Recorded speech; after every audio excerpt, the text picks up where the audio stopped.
gabaray haddii xaajigaagii hore uu kaaga dhinta $1 bilyan ma sadaqaysan lahayd mise afka ayaad iska marin lahayd oo anigaba igama badna ayaad soo istaagi lahayd bucbuc iyo whitening make-up iyo dalxiis miyaad ku dhammayn lahayd inta soo hartayna wiil yar baad ku guursan lahayd dardaarankii uu uga tegay ayaa ahaa mid kooban oo qoraal ah kaasi oo u dhignaa sida tan macaan ku samee lacagta wax kasta oo sax kula muuqda markaa kadib halkii ay nafteeda ay ugu isticmaali lahayd ayay ku maalgelisay kolleejka Albert Einstein ee caafimaadka lagu barto iyadoo amar ku bixisay in dhammaan ardayda danaynaysa barashada caafimaadka iskuulka bilaash looga dhigo si loogu faa'iideeyo da'yarta aan awoodin macadkan oo ku yaalla magaalada New York ee isla gobolka New York David Gottesman waxa uu ahaa nin ka shaqeeya suuqa wax kala iibsiga iyo rogitaanka lacagaha ee Wall Street da'diisuna waxay ahayd 93 jir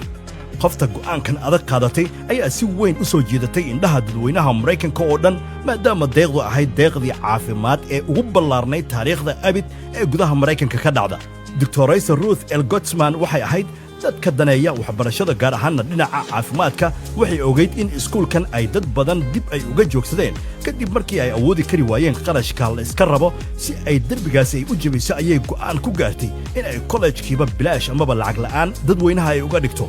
hoos nagula wadaag haddii aad garanayso gabar sidan daacad u ah aad baad u mahadsantihiin Mulqaas Media ayaad nagala socotaan